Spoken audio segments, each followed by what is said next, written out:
भारत माता की, भारत माता की। आप लोगों का सुनने का टाइम पूरा हो चुका है, क्योंकि आज की डेट में सिटिंग कैपेसिटी मैक्सिमम 2 घंटे होती है और आप लोग यहाँ 2.5-3 घंटे से बैठे हो।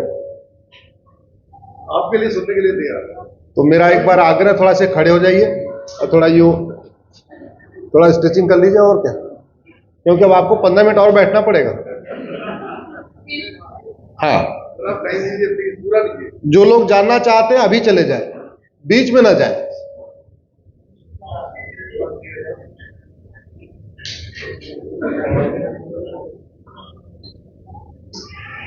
ये आप बहन जी, आप भी सामने बैठो ना, साइड में। हम फिर इधर भी देखना पड़ेगा, उधर भी। आप भी सामने बैठो। देखो सोफे खाली पड़े हुए, काहे ले खाली छोड़ रखा है आप?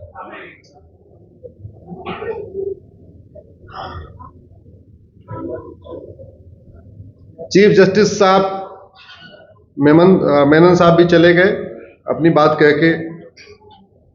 जस्टिस धिंगरा साहब ने अपनी बात कही, माननीय एपी सिंह साहब ने अपनी बात कही, आपने अपनी बात कही। हमारे लिए कुछ बचा नहीं है, तो ऐसे भी कर सकते हैं, नमस्ते करके चले चाय पीने, या थोड़ी देर बात करते हैं।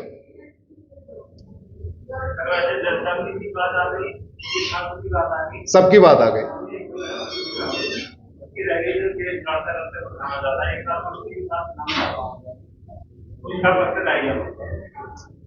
आज का विषय है justice with in year, justice for all, justice with in year. मैंने विशाल खन्ना जी को कहा था, ये दोनों अलग अलग सब्जेक्ट है, आप एक ही रखना, या तो जस्टिस विद इन ईयर रखना या जस्टिस फॉर ऑल रखना, तो वक्ताओं का कंसंट्रेशन बना रहेगा। अब उनको जस्टिस फॉर ऑल उनको अच्छा लग रहा था, जस्टिस विद इन ईयर हमें अच्छा लग रहा था, तो उन्होंने बीच का रास्ता निकाला, दोनों टॉपिक दे दिया। तो ये हुआ कि हर वक्ता फ्री है, वो जस्टिस फॉर ऑल पे बोले या जस्टिस विद इन ईयर पे बोले। मुझे एक चीज बताइए, हमारे वैज्ञानिक अग्नियान बना सकते हैं, चंद्रयान बना सकते हैं, मंगलयान बना सकते हैं, हमारे डॉक्टर 6 महीने के अंदर कोविड की वैक्सीन बना सकते हैं, पहाड़ों पे हाईवे बन सकता है, 16 लेन के हाईवे बन सकते हैं, तो कानून नहीं बन सकता है क्या? जोर से बोलिए जरा। और कोई लागत आती है क्या कानून की? नहीं। झूठ बोलना पाप तो है, लेकिन झूठ बोलना अपराध नहीं है। दुनिया के कई देशों में झूठ बोलना पाप हो या ना हो, लेकिन झूठ बोलना गंभीर अपराध है। इस एक कानून ने झूठ बोलना गंभीर अपराध है, वहां की न्यायिक व्यवस्था को फास्ट ट्रैक पे लाके दिया है। आप एक कानून बनाइए, जो झूठी कंप्लेन करेगा, जो झूठी गवाही देगा, जो झूठा बयान देगा, जो झूठा मुकदमा दर्ज कराएगा, उसको हम 10 से 20 साल की सजा देंगे। 10 से 20 साल की सजा देंगे। और इसको ये कोई रॉकेट साइंस नहीं है। अरे यही तो करना है। एफआईआर लिखवाते समय लिखना है, सेवा में श्रीमान थानाध्यक्ष महोदय, सेवा में सो मेरे साथ ये हुआ, और इसके लिए आवश्यकता पड़ने पे मैं अपना नार्को पॉलीग्राफ ब्रेन मैपिंग कराने के लिए तैयार हूं। इतनी अंडरटेकिंग देनी है। मैं गारंटी के साथ कहता हूं, इतनी अंडरटेकिंग लेना शुरू कर दिया जाए, 50% फॉल्स केसेस, चाहे वो SC/ST का केस हो, चाहे रेप का केस हो, जमीन का केस हो, मर्डर का केस हो, अपहरण का केस हो, आधे केस खत्म हो जाएंगे। आप बनाइए कि झूठी गवाही पे 10 से 20 साल सजा होगी। बाकी दूसरे तो छोड़िए, बेटा भी बाप के लिए झूठी गवाही नहीं देगा, भाई भाई के लिए झूठी गवाही नहीं देगा। बोलेगा तूने अपराध किया है भैया, तू निपटा, हम झूठी गवाही देगा, हम 10 साल जेल में क्यों रहे? और अगर मंगलयान बन सकता है, चंद्रयान बन सकता है, तो नार्को पॉलीग्राफ ब्रेन मैपिंग कानून क्यों नहीं बन सकता? अरे संविधान में 125 बार संशोधन हो सकता है, तो एक बार और 126 बार संशोधन नहीं हो सकता है क्या? आर्टिकल 20 इतना ही कहता है ना कि आप किसी को उसके खिलाफ गवाह नहीं बनाएंगे। तो ठीक है, जब यह संविधान बन रहा था उस समय तो narco polygraph brain mapping test हो सकता है, यह व्यवस्था थी नहीं। अब कुछ लोग कहेंगे नहीं, नार्को पॉलीग्राफ ब्रेन मैपिंग करने के लिए आपको इंजेक्शन लगाना पड़ेगा।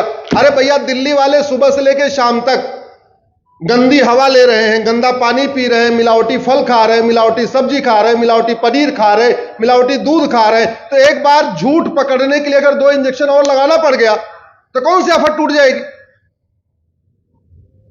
यह तो स्वास्थ्य विभाग ने बोला कि हमारी उम्र 10 साल कम हो चुकी है। किस लिए?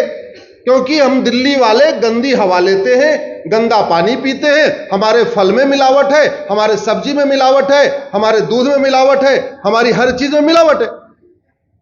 तो अगर हर चीज में मिलावट हो सकती है, हम जहर ले सकते हैं, तो सच उगलवाने के लिए एक इंजेक्शन लगा के नार्को टेस्ट करने में क्या दिक्कत है? एक इंजेक्शन लगा के पॉलीग्राफ करने में क्या दिक्कत है? एक इंजेक्शन लगा के ब्रेन मैपिंग करने में क्या दिक्कत है? हो सकता है, लेकिन दिक्कत केवल यह हो गई, आम जनता ने इसको ईमानदारी के साथ, गंभीरता के साथ मुद्दा बनाया नहीं। 5 करोड़ मुकदमों के कारण 5 करोड़ परिवार टेंशन में है। और सर, ये 5 करोड़ मुकदमे कौन से हैं? जो district court, high court, supreme court में चल रहे। इसके पैरेलल 5 करोड़ मुकदमे चलते हैं तहसीलदार के यहां, एसडीएम के यहां, एडीएम के यहां, चकबंदी अधिकारी के यहां, डीडीसी के यहां, एसओसी के यहां। तो टोटल 10 करोड़ मुकदमे पेंडिंग है। अब अगर एक मुकदमे से एक परिवार टेंशन में आ रहा है और एक परिवार में एवरेज 6 आदमी रखिए आप, तो 5 करोड़ मुकदमे जो district court, high court, supreme court में है, इससे 5 करोड़ परिवार टेंशन में है। इसका मतलब 30 करोड़ भारतीय टेंशन में है। 5 करोड़ मुकदमे तहसीलदार के यहां, एसडीएम के यहां, एडीएम के यहां, चकबंदी अधिकारी के यहां, डीडीसी के यहां, एसओसी के यहां पेंडिंग है। मतलब उससे भी 5 करोड़ परिवार टेंशन में है। तो 30 करोड़ लोग district court, high court, supreme court से टेंशन में है और 30 करोड़ भारतीय जो रेवेन्यू वाला मुकदमा उससे टेंशन में, यानी टोटल 60 करोड़ लोग टेंशन में है। 60 करोड़ का मतलब ऑस्ट्रेलिया की जनसंख्या 2 करोड़ है। इसका मतलब 30 ऑस्ट्रेलिया के बराबर भारत में मुकदमों से टेंशन में। कनाडा की जनसंख्या 4 करोड़ है।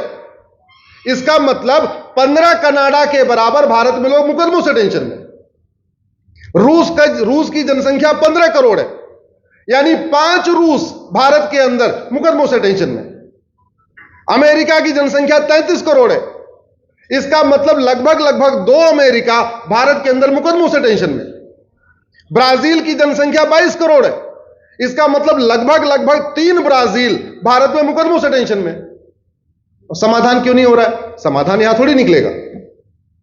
समाधान इसलिए नहीं निकल रहा है कि भारत में लोग दल गुलाम हैं, पार्टियों के गुलाम हैं, नेताओं के गुलाम हैं। और इतिहास नहीं देखा उन्होंने। पहले राजाओं की गुलामी करते रहे, अब नेताओं की गुलामी शुरू कर दी। पहले राजाओं की गुलामी करते रहे, अब पार्टियों की गुलामी शुरू कर दी। अच्छा, आम जनता करे तो करे, समझ में आता है।